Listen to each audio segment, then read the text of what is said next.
हिंदुस्तान ने हिसाब लेना शुरू कर दिया है। पहलगाम के गुनहगारों की उल्टी गिनती शुरू हो गई है। आतंकवाद को मिट्टी में मिलाने का आगाज हिंदुस्तान ने कर दिया। सुरक्षा बलों ने पहले एक्शन में ही पहलगाम में शामिल आतंकी के ठिकाने को तहस नहस कर दिया। एक सेकंड में जमींदोश हुआ ये आतंकवादी आसिफ शेख आदिल का घर।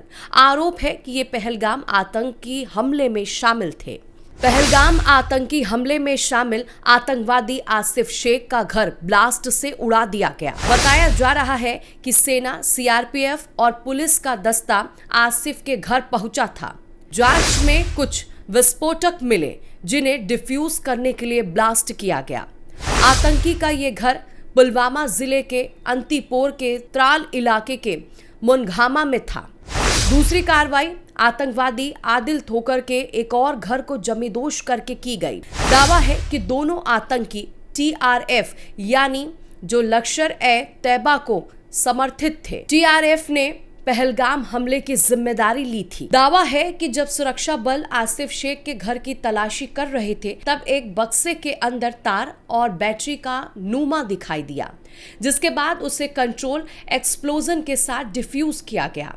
उसी दौरान तेज धमाका हुआ जिससे आसिफ शेख का घर मिट्टी में मिल गया। हालांकि इससे किसी भी तरह के जान माल की हानि होने की बात सामने नहीं आई है, क्योंकि पूरे इलाके में और आसपास के घरों को पहले से ही खाली कराया गया था, जिसके बाद इंजीनियर्स की टीम ने परमिशन लेकर ब्लास्ट किया। लेकिन जो दूसरी बात आप कर रहे हो कि 2 मिलिटेंट्स के घर उड़ा दिए गए हैं, वो मिलिटेंट्स हैं जो रेजिस्टेंस फ्रंट हमारे JNK में काम कर रही है और लश्कर-ए-तौबा की ये ब्रांच कह लीजिए या उनकी गाइडेंस पे चलते हैं। ये दोनों का शक है कि ये पहलगाम अटैक में इन्होंने पार्टिसिपेट किया है और इन्होंने हमारे लोगों को मारा है और ये जो पाकिस्तान से आए हुए हैं उनको गाइड भी करते हैं। तो जो पुलिस है, JNK पुलिस ने कल सर्च ऑपरेशन शुरू किया क्योंकि इनकी फोटो रिलीज हो गई थी कल शाम को। इनके घरों को जाके सर्च करने की कोशिश की। जब ये घरों में गए तो वहां कुछ एक्सप्लोसिव पाए गए वो घर के अंदर, जो कि इन्होंने पहले से ही इकट्ठे किए होंगे कोई और प्लान के लिए। पहलगाम हमले के बाद सुरक्षा बल लगातार आतंकवादियों की पहचान करने में जुटे हैं। जिन आतंकियों की पहचान हो गई है उनमें से 2 कश्मीर के स्थानीय आतंकी बताए जा रहे हैं और ये दोनों यहीं पर रहते थे। आतंकी आसिफ शेख की ही तरह दूसरे आतंकी आदिल ठोकर का घर को भी जमींदोश किया गया। पाकिस्तान से ली आतंक की ट्रेनिंग। दावा है आदिल ने 2008 में अटारी वाघा बॉर्डर के जरिए वैध तरीके से पाकिस्तान गया था। पाकिस्तान में आतंकी आदिल ने टेरर कैंप में ट्रेनिंग ली थी। फिर पिछले ही साल आतंकी आदिल वापस भारत लौटा था। पहलगाम हमले के कुछ चश्मदीदों ने बताया कि कुछ आतंकी आपस में पश्तून भाषा में बातचीत कर रहे थे।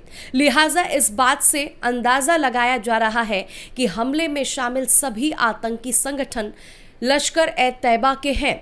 हालांकि हमले की जिम्मेदारी TRF ने ली है, जो लश्कर-ए-तैयबा का एक मुखौटा आतंकी संगठन है, लेकिन कनेक्शन पाकिस्तान से ही सामने आ रहा है, जिसके बाद कश्मीर में एक्शन भी शुरू हुआ है और देश में पाकिस्तान से बदला लेने की आवाज और मुखर होने लगी है। और इसके पीछे भी मैं निश्चित रूप से कह सकता हूं कि पाकिस्तान का ही षड्यंत्र है, पाकिस्तान का ही खेल है। तो हमारी सरकार एक जिम्मेवार सरकार है।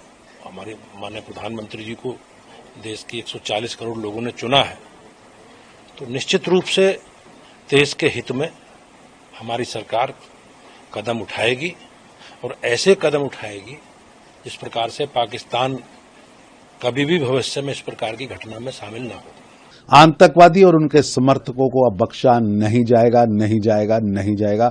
ये नया भारत है जो आंतों को जड़ से उखाड़ फेंकेगा। पहलगाम में निर्दोषों की हत्या करने वाले दरिंदों को ऐसी सजा मिलेगी जो उन्होंने कभी सोची नहीं होगी। मोदी सरकार की जीरो टॉलरेंस की नीति ये केवल नारा नहीं है, हमारी कमिटमेंट है, वचनबद्धता है। मैं सोचता हूँ पाकिस्तान जैसी भाषा में समझता है उसी भाषा में देश प्रधानमंत्री से उम्मीद लगाए हुए हैं। मैं सोचता हूँ कि उन्होंने भी जिस प्रकार की घोषणा की है वो दिशा तो वही दिखती है। अब इंतजार करना पड़ेगा कि कब उनका वैसा का वैसा जवाब मिले जैसा उन्होंने कृत्य किया है, उससे भी अधिक सख्त मिले ताकि भविष्य में घटनाएं नहीं हो। सुरक्षा बल कश्मीर घाटी के चप्पे चप्पे पर सर्च ऑपरेशन चला रहे हैं और पहलगाम हमले में शामिल आतंकियों की मदद करने वालों की भी पहचान की जा रही है। उम्मीद है कि जल्द ही जो इनकी मददगार बने उन पर भी कार्रवाई सख्त होगी। एक्शन में जुटी जांच एजेंसियां, आतंकियों के खात्मे के लिए एनआईए ने जांच शुरू की। वहीं भारतीय सेना, जम्मू कश्मीर पुलिस के साथ दूसरी सुरक्षा एजेंसियां भी आतंकियों को ढूंढ रही हैं। ऐसा माना जा रहा है पहलगाम आतंकी हमले में शामिल सभी आतंकी अभी आसपास के क्षेत्र में ही छुपे हुए हैं। फिलहाल पहलगाम हमले के बाद भारतीय सेना अलर्ट मोड पर है और हर उस संदिग्ध पर सर्च अभियान चला रही है जहां पर आतंकियों के छिपे होने की आशंका है। वहीं दूसरी तरफ पाकिस्तान की ओर से एलओसी पर की जा रही गोलीबारी का भी सेना लगातार करारा जवाब दे रही है।